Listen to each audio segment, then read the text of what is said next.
Okay, so this is part two. PTSD, part two of the discovery. Yeah, so, expectations and discovery we were talking about in the first half, right? So, and Marla had just got done saying something that was very big to her, and that was church, where, spirituality is part of the recovery process. A lot of, in my combat environment, in my combat experience, I have come to understand that there is no such thing as an atheist. Now, that's controversial. People don't want to believe it, don't want to hear it. But on the battlefield, those guys are cursing some dude. And if you don't believe in God, you don't need to be cursing God. If you don't believe in Allah, you don't need to curse Allah. If you don't believe in Buddhism, whatever is anchoring you down to help you move through this life, you have to believe in something. And atheism is a belief of nothing. Like, we're just here and nothing happens, we die and nothing happens, and so on and so forth, which really hurts you in your recovery process. I understand the search for a higher being, especially when you're facing life and death situations all the time. At those moments, you are crying out to someone to hear you, someone to heal you, someone to accept you, and it's not nothing. Okay, that's why I say there is no such thing as an atheist. All right, the atheists, those who believe that, have not been put in a situation of life and death.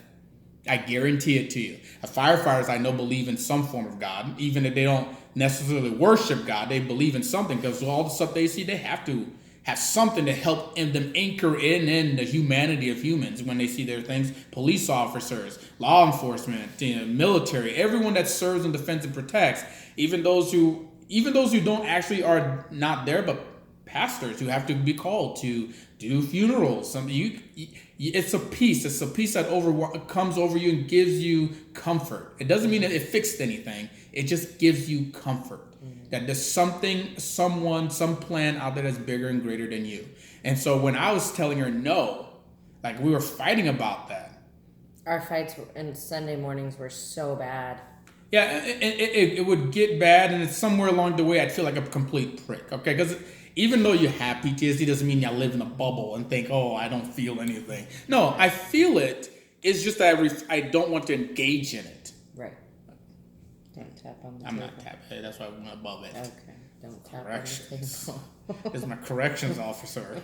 Anyway, so, and that's one of the discoveries that we had to encounter. And it was a constant fight, because she wanted to be more and more a part of the church and get more, which meant that we had to be surrounded by more and more people, which is a part that she didn't quite get. Because she's wanting to meet people that will help her on her journey. She's very social. Like she said on the first half, she's very social.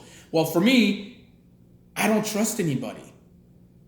I have to develop and design and construct a series of tests to even start listening to you. It's a long process. It is, and it's very rigorous, but it's how I protect myself and my family.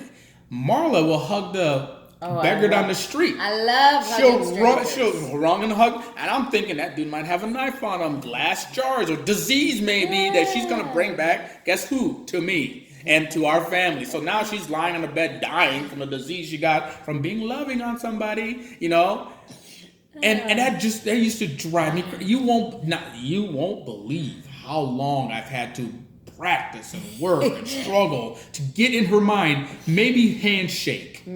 Maybe handshake. Don't wrap them in a bear hug. Handshake. So some caution to understand that I saw the dark and ugly side of human beings. So I have a hard time seeing the positives and the good of human beings. Right.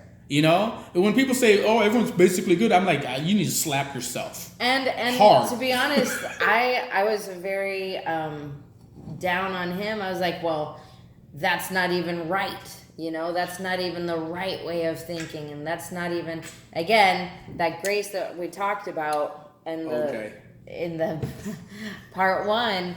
Of this was, I wasn't giving that to him. I was just judging him where he was at. I was very judgmental. I was very like, get it together. That's not right of you. Not giving him grace for his space, because he was in a really rough place, and I didn't even I didn't even care to understand or know in that season. And I think too some of that to come to her aid a little bit. I think a lot of that was like, you know, from her perspective, you don't want to really believe that the pillar of stability in your life has an issue, has something that they can't handle. You know, you're in denial that this is happening to this person, especially because, you know, I usually had things together. I usually had the plan. I usually had a focus. I usually had a goal. Yeah. I couldn't hold a thought together for 5 seconds.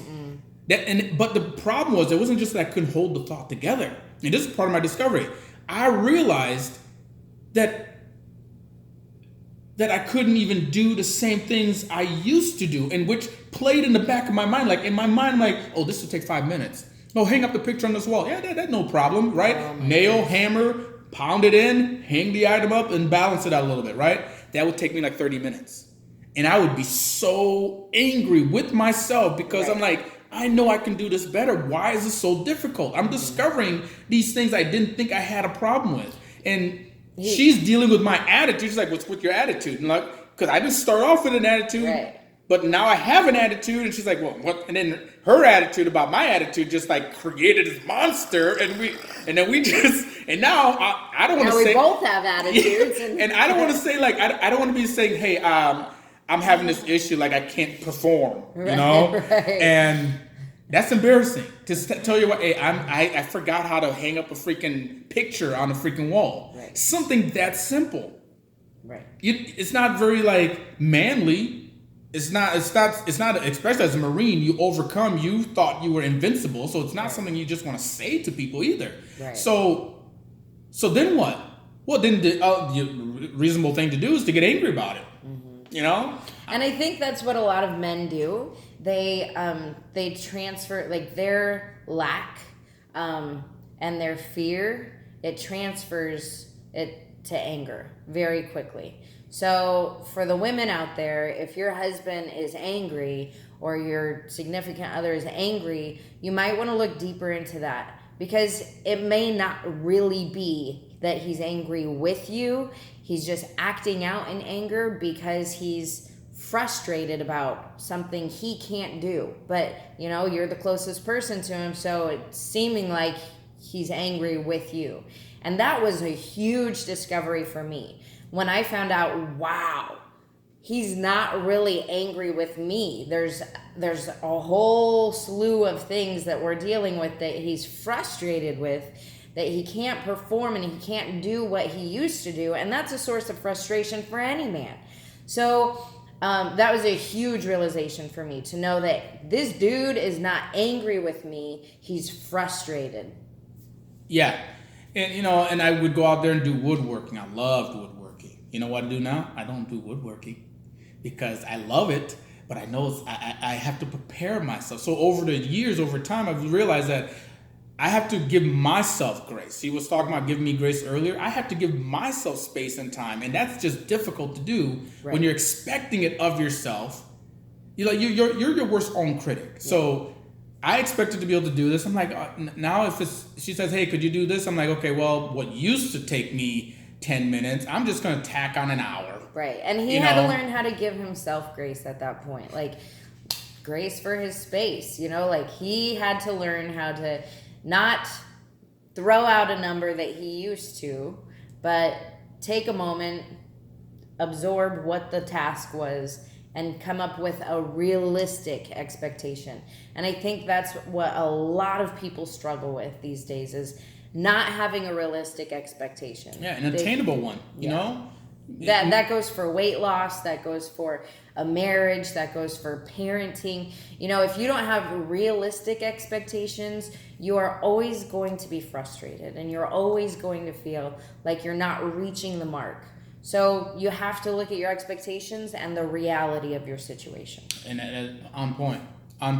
You know, that was one, that was a discovery, all right? There are many more things along this journey that you go on. So the key takeaway from all these two videos combined is that give yourself space. Give yourself that time to to learn yourself over again. It's like it's embarrassing, and trust me, I needed to get help getting off the toilet.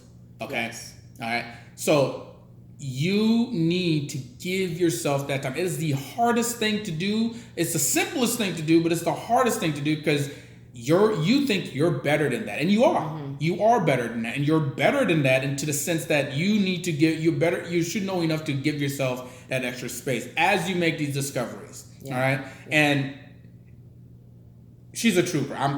We celebrated our 10-year anniversary Last week. Okay, I don't even know why she's with me. Because you're so cute, and I love you. I'm gonna get I'm already growing white hairs and. I love his little white hairs. They're so cute. Okay. You're embarrassed me on the TV. You should look at when he grows his hair out. It is all salt. It is all salt. It is not all salt. Barely, it's salt and pepper. Barely any pepper. Listen, I'm not that embarrassed. I love white hair, but when you say it's all salt, when you clearly say it's dark there. Okay. Okay. But no, his heart, he has an amazing heart, and the journey we've gone through, this is just the beginning for us, okay? So I'm excited for life with you.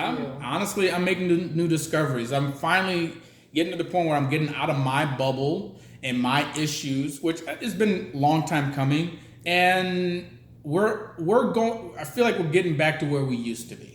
I feel like we're getting back to better than what we used to be. Okay, I'll take that. I'll take it. I'll take it and run. Right? Yeah. So for those of you out there who are going through this thing, just remember, be patient with yourself. Yeah. And for you spouses, you angels, all right? When your significant other, all right, is going through this, just understand you are the strongest pillar in their corner.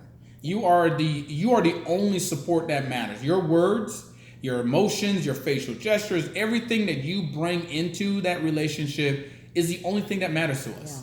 Yeah. And not our moms, dads, the right. best friends, whatever. It's really weird because when you're in a situation like that, mm-hmm. you're relying on the most important person to you. You want the most important person next to you, by your side, right? And you get to make some real discoveries. Yeah.